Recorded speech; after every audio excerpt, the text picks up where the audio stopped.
everybody, we're back. My next guest is, of course, a comedian and an actor. Currently, you can see him in the film White Oleander, and he has a new biography entitled Billy. Please welcome Billy Connolly.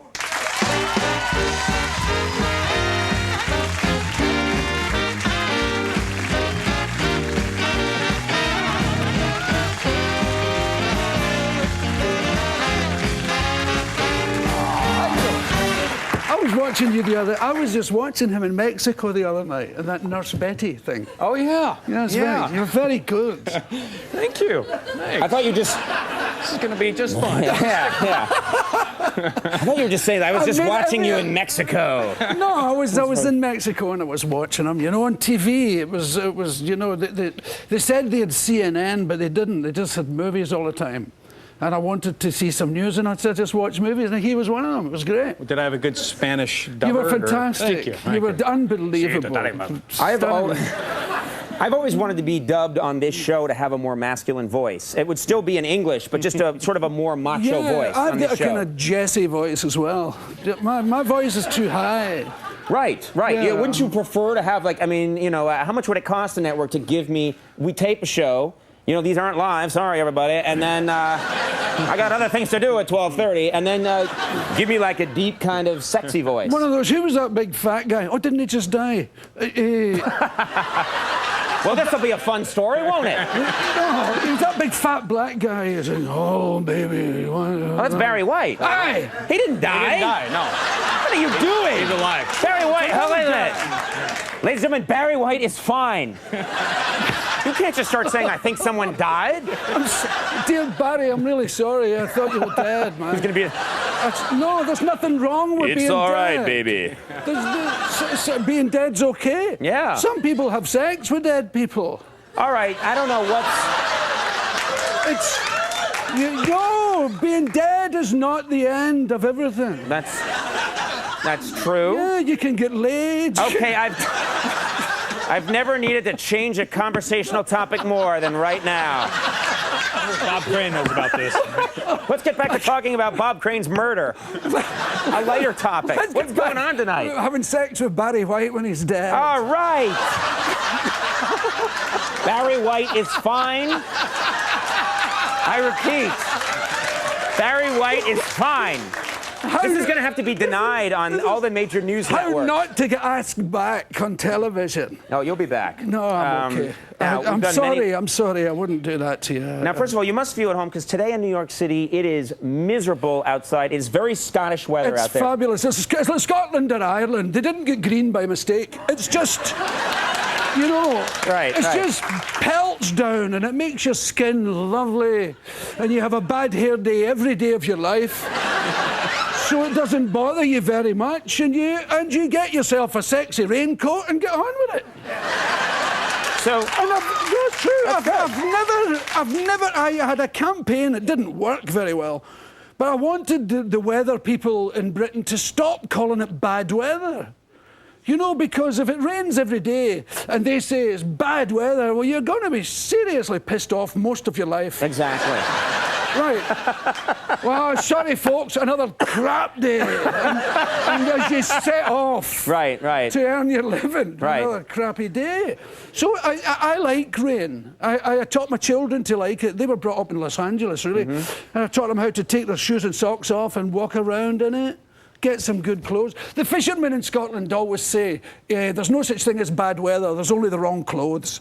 And it's good true. Attitude, yeah. Aye, so it's kind of nice. I rather like it. When I go home, I love when it rains. Yeah. I like well, that's nice. You made me feel better about today, then. It's very, very... Oh, yeah, the rain's good. Yeah. If Barry White hadn't died, I'd be very happy right now. It would be perfect, wouldn't it? As they say in Scotland, the graveyard's full of people who would love this weather. They're such chipper people, I didn't know.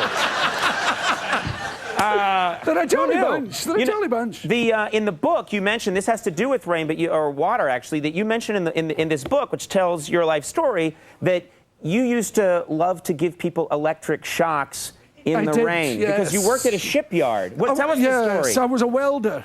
And in a shipyard, electric welding. And I used to enjoy the rain when I was a teenager, learning, you know, because you'll do anything except go to work. So My friend is called Alec Mawson, who now is the Lord Provost of Glasgow, like the Lord Mayor, but he was a nutcase like me, when he was young. Right. And he would stand, he was a carpenter, and we would go on the deck of the ship and look for puddles in the rain.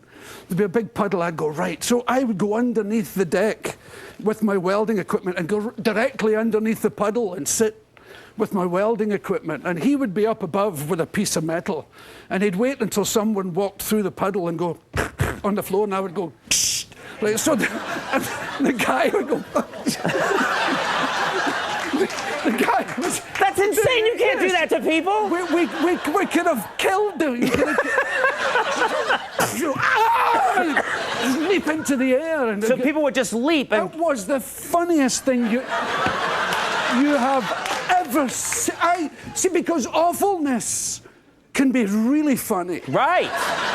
You know when people fall down a hole or walk into a thick of, and you go, oh, that's terrible. Right. You almost, sure. I saw a woman, this is true. I saw a woman falling off a bus one day. What do you mean falling? Like gradually falling? No, the bus. It was a nightmarish thing. No, it was. I've been laughing for years. Years. I was a teenager when it happened. She was on the platform of the bus, and we were flying along this road in Scotland, and there was a bend in the road, a sort of fork in the road, and we took the right fork at this hair-raising speed, and I turned around to see if she was okay, and she was gone. She took the left fork. Yeah. And she was going along at the same speed as us, but not on the bus. Right. With a kind of bewildered expression. And she was slowly getting nearer the road. Right. What the hell? And as she touched and took off, and her arse was about this off the street, and her legs. Right. And she shot off about 70 miles an hour behind a hedge. And I didn't see her again because we took the right. She could be running today for all I know. It would have been great if just before you lost sight of her, you'd reached out and shocked her.